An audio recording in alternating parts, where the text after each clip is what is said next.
Hydro carbon திட்டம் வந்ததிலிருந்தே நெடுவாசல் பகுதியில் தொடர்ச்சியாக பெரும் போராட்டம் நடந்து வருகின்றது. மக்களினுடைய எதிர்ப்பு இருந்து கொண்டே இருக்கின்றது. அவர்களுடைய எதிர்ப்புக்கான காரணம் என்ன பிரச்சனைகள் இதில் இருக்கிறது, இதற்கான தீர்வு என்னவாக இருக்க முடியும்? பயணிக்கலாம். தமிழகத்தில் பிரதான தொழிலே விவசாயம்தான்.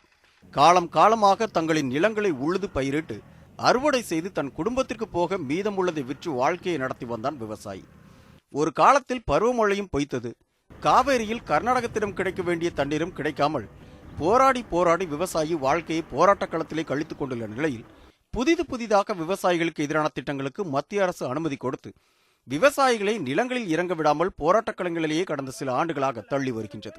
கிட்டத்தட்ட 12 ஆண்டுகளாக இங்கே இந்த ரகசிய முறையிலே இந்த ஹைட்ரோ கார்பன் திட்டம் இங்கே செயல்படுத்தப்பட்டிருக்கிறது. இந்த பகுதியில் உள்ள விவசாயிகள் அதிகம் விவரம் தெரியாதவர்கள். ஆகையால் எங்களுக்கு என்ன நடக்கிறது என்று தெரியவில்லை.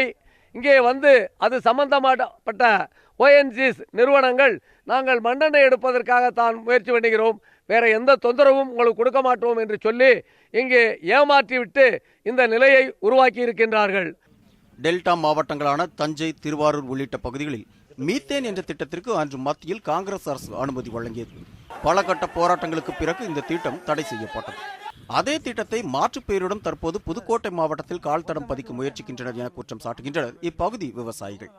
இன்றைய தினம் பசுமை நிறைந்த பகுதியான சோழநாடு சோறுடைத்து அந்த பகுதியிலே மிகவும் வறட்சியான சூழலை ஏற்படுத்தக்கூடிய ஒரு மிகப்பெரிய திட்டத்தை மனதிலே வைத்துக்கொண்டு வளமான புதுக்கோட்டை மற்றும் அந்த தஞ்சாவூர் பகுதியினுடைய மிக வளமான பகுதியான இந்த நெடுவாசல், இதை சுற்றி இருக்கக்கூடிய ஏறக்குறைய 300 500 கிராமங்களை மிகப்பெரிய பாதிக்கக்கூடிய மீத்தேன், அதை மறுபெயராக இன்றைக்கி வந்து என்ன பண்ணுறாங்க, ஹைட்ரோ கார்பன்கிற பேரில் கொண்டு வந்து இந்த மண்ணையும் இந்த நீரையும் காற்றையும் மாசுபடுத்தி விவசாயத்தை அழிப்பது மட்டுமல்லாமல் இந்த பகுதியிலே இருக்கக்கூடிய மக்கள், ஆண்கள் பெண்கள் மலடாகக்கூடிய சூழ்நிலை இருப்பதாக இன்றைக்கி அறிவியல் அந்த ஆய்வு செய்வர்கள் தெரிவிக்கிறார்கள். மத்திய அரசு தொடர்ந்து பாரதிய ஜனதாவும் காங்கிரஸும் தொடர்ந்து ஈடுபட்டு வருது. இந்த இளைஞர்களை நாங்கள் என்ன பண்ணுவோம்னா, இதுக்கான மூலப்பொருள் எங்களை தாண்டி தான் போய் சேரணும். அந்த எல்லா இளைஞர்களும் ஒன்று கூடி அதை தடுத்து நிறுத்தி நாங்கள் கண்டிப்பாக போராடுவோம். இதை தடுத்து நிறுத்துவோம். கண்டிப்பாக எங்களுக்கு வாழ்வாதாரம் பாதிக்கிறதுனால கண்டிப்பாக நாங்கள் தடுத்து நிறுத்துவோம். தஞ்சை ஒருங்கிணைந்த மாவட்டமாக விளங்கி தற்போது புதுக்கோட்டை மாவட்டத்தில் கடைக்கோடியில் அமைந்துள்ளது நெடுவாசல், வானக்கன்காடு, ஆவணம் உள்ளிட்ட கிராமங்கள். இங்கு எந்த பகுதியில் பார்த்தாலும் பச்சை போர்வை போர்த்தியது போல் பச்சை பசேல் என்று கண்ணுக்கு இனிமையாக காட்சியளிக்கின்றது இந்த பகுதி. இந்த விவசாய நிலத்தில் மிளகு, வாழை, தென்னை, உளுந்து, நெல், முந்திரி, பலா போன்ற அனைத்து வகையான பயிர்களும் பயிர் செய்யும் பொன்விரையும் பூமியாக கருதப்படுகிறது. இந்த மத்திய அரசு அறிவித்த ஹைட்ரோ கார்பன் எடுக்கும் திட்டத்தினால் எங்கள் நிலத்தடி நீர் திட்டம் பாதிக்கப்படுகிறது. இதனால் விவசாயம் பாதிக்கின்றது, மக்களுக்கு குடிநீர் திட்டம் பாதிக்கின்றது. இதனை தயவு செய்து நிறுத்த வேண்டும் என்பதை நாங்கள் கைகூப்பி கேட்டுக்கொள்கிறோம். இல்லை என்றால் இளைஞர்களை கூட்டி மாபெரும் போராட்டம் ஏற்படுத்துவோம் என்பதை தெரிவித்துக் கொள்கிறேன். சுமார் 12 ஆண்டுகளுக்கு முன்பாக நடுவாசல் உள்ளிட்ட 13 இடங்களில் ராட்சத எந்திரங்கள் மூலம் விவசாய நிலங்களில் 5000 அடிக்கு ஆழ்துளையிட்டு பிரம்மாண்டமான குழாய்களை அமைத்துள்ளது தனியார் நிறுவனம். இங்கே வந்து நல்லாண்டார் கொள்ளை, இங்கே வந்து மண்ணெண்ணெய் எடுக்கிறேன், ஆயில் எடுக்கிறேன்ட்டு கொண்டாந்து போர் போட்டால் நாங்கள் இது போட்டுட்டு நாங்கள் போயிடுவோம். ஒன்றும் இல்லை, இங்கே ஒன்றும் எடுக்க மாட்டோம் அப்படின்னு சொன்னாங்க. அப்போது நாங்கள் பயந்து இறக்க வேண்டாம், போட வேண்டாம்னு தான் நாங்கள் சொன்னோம். இல்லைன்னு மீண்டும் கொண்டாந்து போட்டால் நாங்கள் ஒன்றும் எடுக்க மாட்டோம், ஒன்றும் செய்ய மாட்டோம், இங்கே ஒன்றும் பாதிப்பு இல்லைன்னு சொல்லிவிட்டு போட்டாங்க. இப்போ கொஞ்ச நாள் போட்டுவிட்டு போய் இப்போ வந்து நாங்கள் அது எடுக்கணும், இது எடுக்கணும், எரிவாயு இருக்குது, அது இருக்குது, இது இருக்குன்ட்டு வந்து பார்க்குறாங்க, உடனே எடுக்கணுங்கிறாங்க. நாங்கள் வந்து விவசாயம் பண்ணி தான் மக்களுங்க இருந்து பிழைக்கிறோம், விவசாயம் தான் பண்ணுறோம். எங்களுக்கு படித்தாலும் கூட வேலையே கொடுக்குறாங்களே, வேலைக்கும் எடுக்கவும் மாட்டாங்க. நாங்கள் விவசாயம் பண்ணி தான் பிழைக்கிறோம், நாங்கள் எடுக்கவே விட மாட்டோம். இந்த ஊரில் வந்து இறங்கவே விட மாட்டோம். வந்து இறங்குனா நாங்கள் நெருப்பத்தான் வச்சு கொளுத்துவோம்.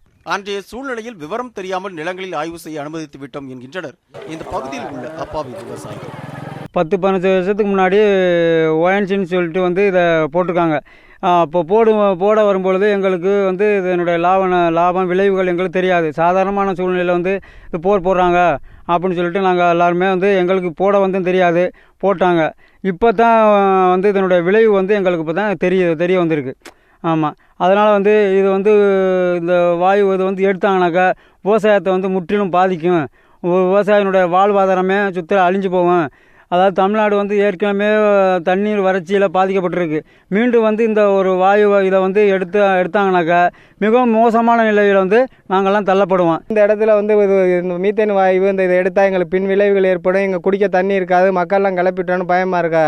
அதனால் இந்த ஒட்டு மொத்தமாக இந்த 15 கிலோமீட்டருக்கு அப்பால் குடியிருப்பு மக்கள் எல்லாமே ஒன்று சேர்ந்து இந்த பகுதியில் எனக்கு இந்த திட்டமே வேண்டாம் அப்படின்னு நாங்கள் பேசி முடிவு பண்ணியிருக்கோம்.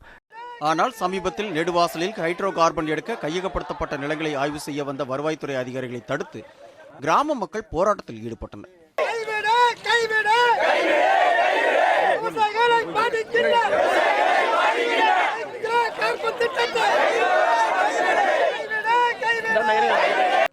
இந்த திட்டத்தால் தங்கள் கிராமம் பாலைவனமாக மாறப்போகிறது என்ற தகவல் பரவியதால் தொடர்ந்து மக்கள் போராடி வருகின்றனர். தினம் தினம் ஒரு போராட்டம் செய்து அரசுக்கு தங்களது எதிர்ப்பை தெரிவித்து வருகின்றனர் இப்பகுதி மக்கள். மேலும் இந்த திட்டம் குறித்து ஆய்வு செய்ய வந்த அதிகாரிகளை நெடுவாசல் பகுதி விவசாயிகள் முற்றுகையிட்டதோடு ஆய்வு செய்ய விடாமல் தடுத்து அவர்களை திருப்பி அனுப்பினர். இதுபோன்ற விவசாயிகளை அழிக்கும் திட்டத்தை மத்திய அரசு அனுமதிப்பது ஏற்றுக்கொள்ள முடியாது என்றும் எங்கள் உயிர் போகும் வரை போராடுவோம் என்கின்றனர் இப்பகுதி மக்கள்.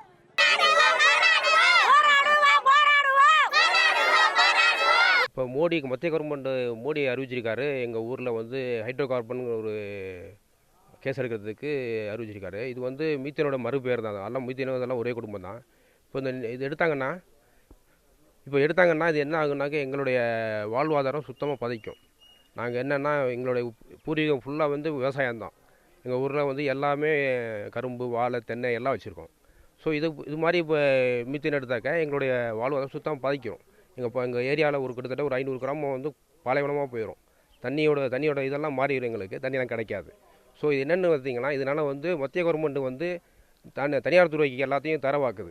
எங்கள் விவசாய இடத்தையும் விட்டு வைக்கிற மாதிரி இல்லை. நாங்கள் என்ன தான் பண்ணுறது? எல்லாரும் இப்படி பண்ணால் கொஞ்சம் குறை காலத்தில் வந்து நீங்கள் வந்து சாப்பிடுவீங்களா? சாப்பாட்டு ரைஸ் கிடைக்குமா உங்களுக்கு? இல்லை கேஸை தான் சாப்பிட போகிறீங்களா?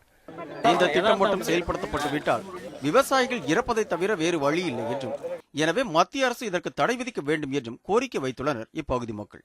நான் வந்து துபாயில் வந்து ஒரு 3 வருஷமாக வேலை பார்த்தேன் கேஸ் கம்பெனியில். அந்த இடம் பாலைவனம் பெரிய பாலைவனம் ஆகி போச்சு. இதே போல் கேஸ் பெட்ரோல் தயாரித்த இடம் தான் அது. அதே போல் என்னுடைய நாடையும் என்னுடைய கிராமத்தையும் என்னுடைய ஊரையும் ஆக்கிடக்கூடாது நான் கையெடுத்து கேட்டுக்கிறேன். தயவு செய்து இதை ஸ்டாப் பண்ணு. 21 லட்சம் ஏக்கர் நிலப்பரப்பு பாதிக்கப்படுகிறது, மக்கள்கள் பாதிக்கப்படுகிறார்கள். எந்த ஒரு திட்டமும் மக்களுடைய ஆதரவோடு நடந்தால்தான் அது வெற்றிகரமாக முடியும். மக்கள் ஆதரவு இல்லாத எந்த திட்டமும் நமது நாட்டிலே தோல்வி அடைந்திருக்கின்றது. அதேபோல் இந்த திட்டமும் நிச்சயமாக மக்களுக்கு எதிரான இந்த திட்டம் நிச்சயமாக தோல்வியில் தான் முடியும். அதற்கு நிச்சயமாக பொதுமக்களை திரட்டி வந்து இந்த இயக்கம் வந்து பாடுபடும். தொடர்ந்து விவசாயிகளின் வாழ்க்கையை கேள்விக்குறியாக்கும் திட்டங்களை கைவிட்டு இதுபோன்ற திட்டங்களை தரிசு நிலங்களில் செயல்படுத்தவும், விவசாயிகளின் வாழ்வாதாரத்தை காக்க விவசாயிகளுக்கு மத்திய மாநில அரசுகள் புதிய திட்டங்களை கொடுத்து காக்க வேண்டும் என்பதே அனைவரின் கோரிக்கையாக உள்ளது. ஒளிப்பதிவாளர் சுரேஷுடன் புதுக்கோட்டை செய்தியாளர் பார்த்திபன், அருண்குமார், நியூஸ் 7 தமிழ்.